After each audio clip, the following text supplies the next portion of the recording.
I'm going to discuss about the Organon of Medicine philosophy topic, Kent philosophy topic, homeopathic aggravation. In my lectures, I'm dealing with all the Organon philosophy lectures. So today I'm going to discuss about Kent philosophy, um, homeopathic aggravation. Okay, homeopathic aggravation. As my notes are not clear in the videos, I'm using the 7th edition Kent Philosophy classroom notes, so you take notes from that. Okay, now I'm starting the lecture. Homeopathic aggravation. If the disease has resulted itself in change of tissues, then you see striking aggravation, even aggravation that cannot be recovered from, such as seen in advanced destructive pathologies of lung, liver, kidney, etc. If chronic disease has not resulted itself in tissue changes, you may see no aggravation at all, unless perhaps it be a very light exacerbation of symptoms. Here, Kent says that we should not see aggravations in acute conditions. So no aggravations in acute cases, except when there are tissue changes, when the disease has progressed to such a state that there are changes in the tissues, and there is a progressive weakness in that patient. So in that case we will see the striking aggravations after giving the remedy. And in chronic disease we see the aggravations uh, if chronic disease has not resulted itself in tissue changes, you may see no aggravations.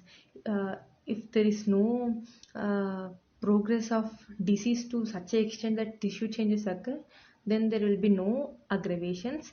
If aggravations occurs also, there is very light exacerbation of symptoms, not that exacerbant aggravation, but just light increase in intensity of the symptoms. Next, aggravations is of two kinds: aggravation of disease, aggravation of symptoms. First, aggravation of disease. Aggravation of disease in which the patient is growing worse. After giving the remedy, if the patient is showing the symptoms that indicates the disease is progressing, it is the aggravation of the disease. Aggravation of symptoms in which the patient is growing better. After giving the remedy, if the patient says that there is an increase in the intensity of the symptoms, but he is feeling better, then it is the aggravation of symptoms. Another exacerbation is like house cleaning, which is not an aggravation by definition. It is an elimination. This elimination might take place as diarrhea, vomiting, perspiration, expectoration, urination, or eruption of a rash. See, here Kent gives an examples. If we prescribe similar remedy in conditions with very deep tissue changes, like for example, if you see paralysis condition, if we give a similar remedy, because of the similar remedy, when the curative action starts, like there is the sensation is passed through this dead tissues, dead nerves, then there will be tingling sensation, numbness sensation. So and next, uh, if the if we give remedy to a coma patient, and he's now curing, then he will show some symptoms like uh, stertorous breathing, urination, eruptions, vomitings. So these are not aggravations actually. These are elimination process, like uh, house cleaning process of vital force. Okay, if the patient comes back after every dose of medicine with violent reaction, with violent aggravation of disease, you know that there is some deep-seated trouble which can be one of the following. So after giving the remedy, if patient is returning every time, then it is these are the following causes.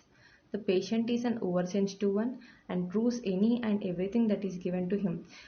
If the patient repeatedly comes to you after giving this remedy with violent reaction, then he may be oversensitive patient. He is oversensitive to every remedy. Or if this aggravation is prolonged, then the patient is a feeble condition with advanced case. He may be oversensitive, or he may be having very advanced disease. If the aggravation is sharp and short, then the patient is of robust constitution. Okay, the more feeble the patient, the more cautious you must be you use the smallest dose you can give. So how much feeble the patient will be, that much cautiously you have to give the remedy. Otherwise they will prove every symptom, they will be oversensitive to every remedy. So it is better to start any case with the smallest dose. A safe plan is to begin cases without repetition, give a dose, then wait and watch. A safe plan is to begin every case with just single dose and wait and watch, and repeat depending upon the response. For example, see, in typhoid, continuous fever, the response, we don't see response immediately after giving the remedy, but we'll see uh, after some time. So in that cases we should wait. After giving the remedy we should wait for some time to see the action of the remedy.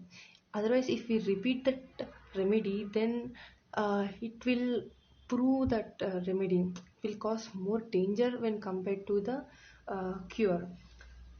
Like that, see, first we have to give one dose and we have to wait until we see the action of the remedy. Or if we cannot observe any action, then we can give another dose and wait and watch. Wait and watch is the best policy that physician can use in treatment. If signs and actions of remedy appear, then stop. Do not interfere till relief is reported. Saying, first give single dose, then wait and watch. If there is no effect of the remedy, then again you give. So repeat it until you see the action of the remedy. If you see the action of the remedy, then stop repeating. If relief begins without any aggravation of symptom, then it does not last as long as when an aggravation would have taken place. See, in acute condition.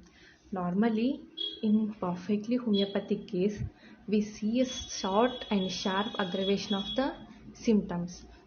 If it is there, this slight aggravation, then it indicates that your remedy is the perfect remedy, perfect in simillimum and perfect in potency. If you don't observe this type of aggravation, then it means uh, it will act only for some time. It is not that depth to cure the acute case. It will act only for some time, and you have to repeat this remedy again after the action of that previous dose is completed. Again, it will also be seen in cases when your remedy is not completely similar. It's when your remedy is only partially similar with the case. In that case also you can see relief without the aggravation. Not complete, only partial relief without the aggravations. When you find that you get no aggravation of symptoms in a good vigorous constitution, very often your remedy has been only partially similar and it may require 2 or 3 of such similar remedies to finish the case. Okay, next. Paragraph. Kent explains the aphorisms of the Organon of Medicine in Kent's view. So, in next he takes the paragraph 159. Aphorism 159. There is a smaller the dose of the homeopathic remedy, the slighter the apparent aggravation of the disease, and it is proportionate of the shorter duration. Hahnemann says, smaller the dose, smaller the dose of the homeopathic remedy, then slighter will be the aggravation. Um, and larger the dose, there will be more aggravations. As we pass away from the crudity of the medicine, that is mother tincture to 30C and beyond, we get milder action and it has deep curative action. The idea is that an aggravation occurs in first few hours. The aggravation is unnecessarily prolonged by going too low in potencies and also prolonged by unnecessary repetition of the dose. 3C, 4C, 6C are the dangerous potencies for a good prescriber. The initial aggravation of higher potencies is different. This aggravation is short and decisive, and only the characteristic symptoms of the disease are aggravated. The disease itself is not aggravated, disease is not added to, it is not intensified, but symptoms of the disease stand out sharply while the patient says, I am getting better. Next, paragraph 160. The similarity of the remedy is the first requisite and the potency is the second. Okay, the same potency will not suit everybody. Potency must be carefully selected. It must correspond to the state of the patient and to the plane of the disease. It is a mistake for any homeopath to start with the idea that the dose of the medicine laid down by Hahnemann is too small to cure. In para 279, Hahnemann does not limit attenuation, but he practically teaches that it is unlimited and the end has never been found.